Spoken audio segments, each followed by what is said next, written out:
Assalamualaikum warahmatullahi wabarakatuh. Berjumpa lagi dengan saya Imam Bukhari. Nah, pada kesempatan kali ini kita akan membahas tentang emis ganjil tahun 2024. Nah, bertepatan tanggal 3 Juli tahun 2024 ini kita sudah dimulai jadwal pemutakhiran emis semester ganjil tahun 2024 tahun 2025. Adapun pendataan ini nanti akan berakhir pada tanggal 30 Desember tahun 2024. Ada beberapa hal yang perlu kita selesaikan terlebih dahulu, tepatnya tanggal 15 Juli 2024 nanti, kita harus sudah menyelesaikan, yaitu meluluskan, menaikkan tingkat, dan mengatur rombel belajar siswa, terutama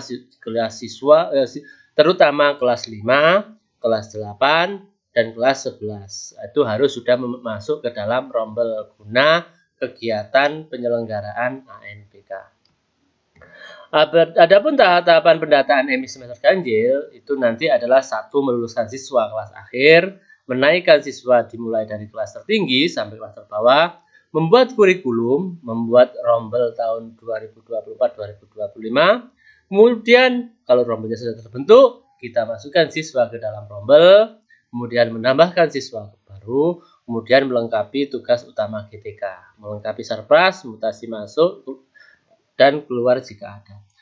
Perlu diketahui, melengkapi tugas utama GTK ini juga bisa dilaksanakan atau diselesaikan sebelum tanggal 15 Juli karena ini biasanya digunakan untuk pendataan Sulingjar atau survei lingkungan belajar. Bagaimana tahapan-tahapan selanjutnya akan saya kupas hingga tuntas. Silakan simak video ini hingga tuntas. Nah, yang pertama adalah meluluskan siswa kelas akhir 2023-2024. Ini teman-teman silahkan masuk pada menu siswa, kemudian menu akademik, kemudian menu kelulusan. Nah, setelah itu, ketika kita meluluskan, ini biasanya sudah terselect all atau sudah tercentang semuanya. Adapun ada pertanyaan tentang nilai rata-rata UAM. Apakah ini wajib diisi? Ini opsional karena meskipun tidak diisi, itu kita masih bisa memproses kelulusan. Kalau sudah tercentang semuanya, silakan klik luluskan. Nah, setelah kita cek klik luluskan, nanti ada sebuah notifikasi ya teman-teman. Apakah yang kita luluskan dan siswa mengulang itu sudah betul. Kalau memang tidak ada mengulang berarti 0. Siswa yang diluluskan 28. Kalau sudah selesai, sudah sesuai, kita klik ya.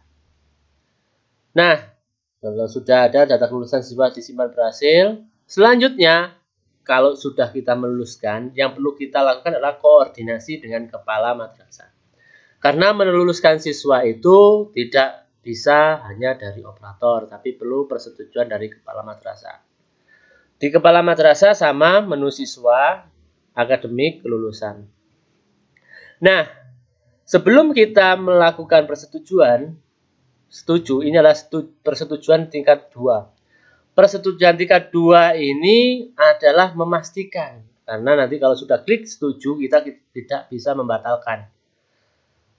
Apakah benar-benar siswa itu yang diluluskan semuanya atau ada yang mengulang? Kalau ada yang mengulang, maka kita harus melakukan pembatalan karena di sini menyatakan lulus semua. Tapi kalau memang betul-betul lulus semua dan tidak ada yang mengulang, maka klik setuju. Nah, ketika kita klik setuju, maka akan ada tanda terima persetujuan. Nah, jadi siswa telah disetujui pada tanggal 3 Juli pukul 4.30.47. Jadi, kapan kita melakukan pelulusan itu nanti akan terrekod rekam jejaknya. Nah, kalau meluluskan sudah selesai, selanjutnya adalah tahap nomor 2. Yaitu tahap menaikkan siswa dimulai dari kelas tertinggi sampai kelas paling bawah.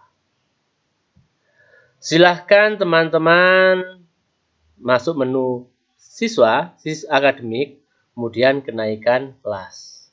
Nah, di sini silakan dinaikkan kelasnya.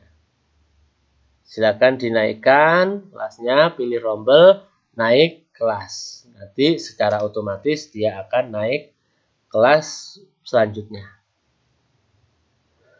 Kalau sudah dinaikkan, selanjutnya teman-teman adalah yaitu memastikan apakah siswa itu naik semuanya. Kalau setelah selanjutnya ya, kita naikkan kelas selanjutnya. Tapi ketika melakukan kenaikan kelas itu, kita perlu memperhatikan apakah ada yang mengulang atau naik kelas. Nah, jadi kalau ada yang mengulang, maka silakan dihilangkan centangnya. Kemudian naikkan kelas. Jadi dia akan tinggal kelas. Jadi yang centang akan naik, yang tidak centang akan tinggal kelas. Nah, jadi kalau memang sudah dipastikan naik semuanya, tinggal klik naik kelas. Nah, ketika naik kelas itu juga kita akan mendapatkan notifikasi ya teman-teman. Apakah betul siswanya itu naik 27 atau ada yang mengulang. Tuh. Nah, kalau sudah diproses semuanya, maka pada menu kenaikan kelas belum diproses ini akan kosong atau tidak ada data. Ini bertanda sudah diproses semuanya. Dan yang ada isinya adalah sudah diproses. Nah, selanjutnya adalah membuat kurikulum. Ketika kita sudah menaikkan siswanya semuanya, siswa itu pasti belum bisa dimasukkan ke dalam rombel. Karena kita belum melakukan step berikutnya, yaitu membuat rombel dan membuat kurikulum. Kita habis menaikkan siswa, kemudian langsung membuat rombel juga tidak akan bisa. Karena butuh rombel itu butuh kurikulum. Sehingga teman-teman setelah menaikkan siswa, selanjutnya adalah membuat kurikulum. Pada menu kelembagaan, silakan menuju menu kelembagaan, menu kurikulum, kemudian kurikulum. Silakan isikan kurikulum tahun 2024 mulai dari tingkat teratas hingga tingkat terbawah. Nanti silakan diklik simpan kalau sudah sesuai. Kemudian ada notifikasi kurikulum telah ditambahkan. Nah, jadi di sini kalau sudah ditambahkan dari kelas teratas sampai kelas terbawah atau kelas terbawah sampai kelas teratas, maka di menu kurikulum akan terekam tahun 2024, 2025, kurikulum apa saja yang digunakan. Kemudian selanjutnya yaitu membuat rombel dan memasukkan siswa ke dalam rombel. Nah, setelah kita itu selesai melakukan pembuatan kurikulum, maka selanjutnya adalah membuat rombel. Dalam membuat rombel ini, nanti kita sesuaikan dengan tahun pelajaran. Nah, di sini pembuatan rombel nanti tinggal klik tambah di menu kanan atas. Nah, ingat, ketika kita membuat rombel itu, kita harus memastikan siswa itu sudah diluluskan dan dinaikkan. Kadang ada pertanyaan, kenapa tahun pelajaran itu tidak muncul tahun 2024, 2025 ganjil, yang masih muncul 2023, 2024 genap. Itu tidak bisa muncul karena kita dalam melakukan langkah-langkah itu kita lompat-lompat, artinya kita tidak sesuai alur, yaitu dari meluluskan siswa, menaikkan siswa. Nah, itu belum dilakukan tapi kita sudah membuat rombel. Maka dari itu, kita harus melakukan pelulusan siswa dan menaikkan siswa terlebih dahulu untuk bisa membuat atau untuk bisa memunculkan tahun ajaran 2024-2025. Kalau sudah muncul, silakan isi sesuai dengan kelasnya masing-masing. Nah, silakan tambahkan siswa di menu tambah siswa, kemudian cari siswanya. Kalau sudah semuanya dimasukkan, silakan klik simpan. Nah, kalau kita sudah memasukkan siswa, menaikkan siswa, memasukkan siswa ke dalam rombel. Selanjutnya adalah menambah siswa baru. Dalam penambahan siswa baru, ini hanya dikhususkan untuk kelas 1, 7, dan 10 atau jenjang RA. Jadi jangan sekali-sekali untuk menambahkan siswa kelas tengah melalui menu tambah siswa baru. Karena nanti dia akan menjadi kelas awal, kelas 1, kelas 7, kelas 10. Itu kalau kita jenjang MI, MTS memakai menu tambah. Nah, input baru itu hanya ada di RA. Sedangkan nanti di MI itu ada dari madrasah kalau dia asalnya dari RA. Kalau dari sekolah umum itu dari TK. Input baru itu adalah siswa MI yang berasal dari orang tua. Jadi dia tidak mempunyai tidak TKRA atau tidak dari TK atau tidak dari RA, tapi dia langsung dari orang tua. Dia bisa diinputkan dalam input data baru.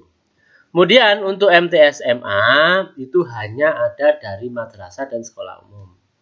Dari madrasah itu adalah dari MI untuk MTS, dari MTS untuk MA. Dan dari sekolah umum itu adalah dari SD atau SMP. Selanjutnya melengkapi tugas utama GTK. Tugas utama GTK ini perlu kita lengkapi, terutama tugas utama kepala madrasah. Karena ini diperlukan untuk keperluan suling jar. Nah, jadi nanti teman-teman kalau kita melengkapi tugas utama, kita cek di menu monitoring, guru dan tendik. Pasti tugas utamanya ketika tahun pelajaran itu berganti, maka tugas utamanya akan 0. Nah, ini yang perlu kita lengkapi. Selanjutnya teman-teman, silakan menuju menu daftar GTK. Di menu daftar GTK, kita nanti akan bisa melihat tugas-tugas bahwa tugas utamanya guru itu kosong, belum ada isinya. Ini berarti kita belum mengeset tugas utama. Mata pelajaran juga kosong, total jam juga kosong. Ini artinya kita belum mengeset tugas utama. Nah, bagaimana kita menuju tugas utama? Silakan digeser ke samping kanan. Nanti ada ubah data. Silakan klik ubah data. Ini dahulukan kepala madrasah ya teman-teman dalam memberikan tugas utama. Jadi kepala madrasah itu silakan didahulukan. Nah, klik ubah data. Selanjutnya klik tambah. Nah, di menu pilih tugas utama, kemudian klik tambah. Setelah kita klik tambah, nanti ada pilihan. Kalau untuk kepala madrasah, itu jenis aktivitasnya adalah kependidikan. Kemudian tugas utamanya kepala madrasah, kemudian klik simpan. Nah, setelah kita klik simpan, maka tugas utama yang aktif itu adalah berwarna hijau. Berwarna hijau ini artinya adalah tugas utama yang aktif. Jadi kalau yang hitam ini adalah tugas utama tahun lalu atau yang sudah tidak aktif. Yang aktif berjalan adalah yang berwarna hijau. Jadi 2024-2025. Selanjutnya kita melengkapi tugas, kalau sudah kepala madrasah sudah terisi, kita melengkapi tugas guru. Tugas utama guru. Tugas utama guru, klik aksi. Kemudian klik ubah. Nah, jadi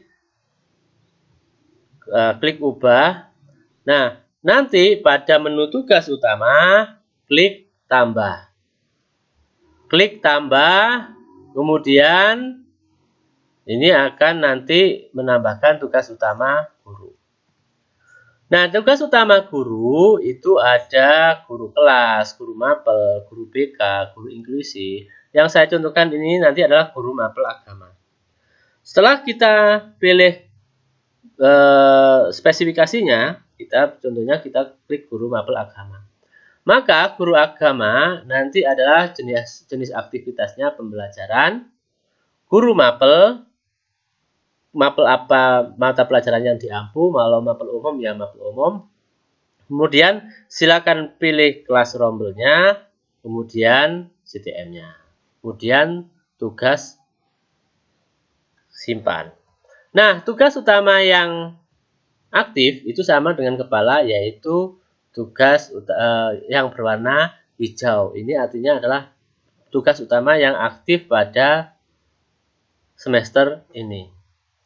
Nah, kalau sudah tugas utama sudah diisi, selanjutnya adalah melengkapi profil kelembagaan, melengkapi sarpras, mutasi siswa masuk dan mutasi keluar jika ada. Nah, itu yang bisa saya sampaikan ya teman-teman. Jadi urutan dari tahap pendataan emis ganjil 2024-2025 ini adalah 1. Meluluskan siswa akhir, menaikkan siswa, kemudian membuat rombel, memasukkan siswa ke dalam rombel, menambahkan siswa, melengkapi tugas utama, kemudian melengkapi profil kelembagaan, melengkapi sarpras dan mutasi masuk dan keluar jika ada. Itu saja yang bisa saya sampaikan. Terima kasih. Wassalamualaikum warahmatullahi wabarakatuh.